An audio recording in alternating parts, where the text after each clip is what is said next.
یہ جو فیملی ہوتی ہے نا، یہ تسبیح کی طرح ہوتی ہے. اور ہم نے دیکھا ہے کہ یہ جو ہے نا تسبیح کے اوپر والا حصہ، یہ ماں باپ ہوتے ہیں. جب یہ چلے جاتے ہیں نا تو اپنے بھائی بہنوں کو جس طرح تسبیح کے دانے بکھرتے ہیں نا، اس طرح بکھرتے دیکھا ہے.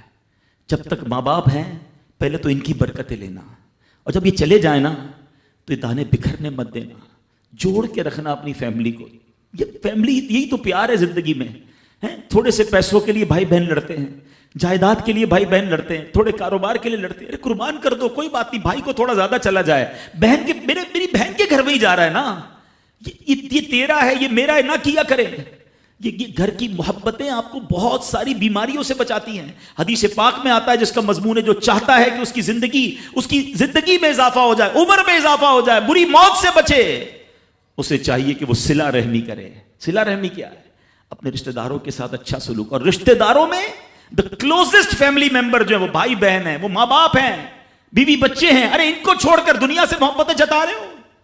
نہیں میرے پیارے اسلامی بھائیوں. تو اپنی بچیوں کے ساتھ اور اپنی بہنوں کے ساتھ بالخصوص اچھا سلوک کرنا. خوش نصیب ہے وہ بھائی جو بہنوں کا مان ہے، خوش نصیب ہے وہ جو والد جو اپنی بچیوں کے ساتھ اچھا برتاؤ کرتا ہے. بہنوں کی دعائیں بھائی کو بہت اوپر لے جاتی ہیں. خوش نصیب ہے وہ بھائی. اچھا ہمارے ایک اور نظام پتہ ہے کیا ہے کہ جب تک ماں باپ کے ساتھ رہ رہے ہیں تو چلے بھائی بہنوں میں پیار ہے. اب بھائی بہنوں میں شادی ہو گئی، سب کی شادیاں ہو گئیں اور ماں باپ چلے گئے، تو اب نارملی لوگ اپنی بہنوں کو اگنور کرتے ہیں. اب یار میں تو اپنی بیوی کو دیکھوں گا، اپنے بچوں کو دیکھوں گا، اپنی کمائی کو دیکھوں گا. نہیں، اب بھائی کا کام ہے کہ وہ والد کا کردار ادا کرے. بہنوں کو یہ احساس دلائے کہ تمہارے ماں باپ چلے گئے ہیں مگر تمہارے بھائی زندہ ہیں، ہر مشکل میں تمہارے بھائی تمہارے ساتھ کھڑے ہوں گے. کبھی بہنوں کو یہ ریئلائز مت کرانا کہ وہ اکیلی کہیں کسی پرابلم میں ہو تو وہ اکیلے میں سوچے کہ میرے ماں ہوتی تو میں ماں سے بات کر لیتی، باپ ہوتا تو میں باپ سے کہہ دیتی، بھائی کو کیا کہوں وہ تو سنتا ہی نہیں ہے.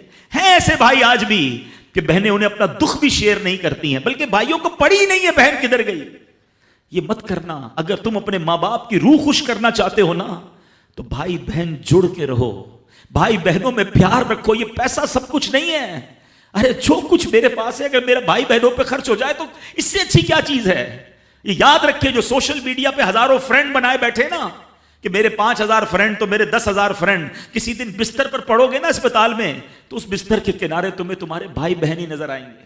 وہ سوشل میڈیا والا تمہارا جو سارے دن چیٹنگ جس کے ساتھ واٹس ایپ پہ لگے ہوئے ہو نا گروپ میں، کوئی نظر نہیں آئے گا. جب تمہارے گھر میں کوئی بچے کا پرابلم ہوگا، آدھی رات کو اگر تمہارے گھر کوئی آ کے تمہیں دلاسا دے گا تو تمہارے بھائی بہن ہوں گے. بہنوں کو حقیر نہ سمجھنا، یہ ان لوگوں کے لیے بھی درس ہے. اسلام جب نہیں آیا تھا نا تو بہنوں کے حقوق نہیں تھے، ان کو کوئی ورثے میں حق نہیں دیتا تھا، بہنوں کی شادیاں نہیں کرواتے تھے. مگر آج بھی کچھ قبائل سنا ہے ایسے ہیں، آج بھی بدبخت کچھ لوگ ایسے ہیں جو بہنوں کے حق دبا لیتے ہیں. ارے بہنیں تو غم گسار ہوتی ہیں، بہنیں تو بھائیوں کا مان ہوتی ہیں. ارے بہنیں ہوتی ہیں تو گھر میں رونق ہوتی ہے. ارے بہنوں کو عزت دیا کرو، بہنوں کو پیار دیا کرو. اللہ کے حبیب فرماتے ہیں ایسا بھی ہوا کہ کچھ لوگوں کی ماں باپ جلدی چلے گئے، اب بھائی پر بہنوں کا بوجھ ہے. ایک صحابی کے بارے میں آتا ہے ان کی 6 یا 7 بہنیں تھیں اور سبحان اللہ وہ اپنی بہنوں کو انہوں نے پالا، اپنی بہنوں کو باپ بن کر پالا. ان کے بالوں میں کنگھی بھی کرتے تھے. اور جب بہنوں کی شادیاں ہو گئیں، بہنیں بڑی ہو گئیں، اپنی شادی تاخیر سے کی.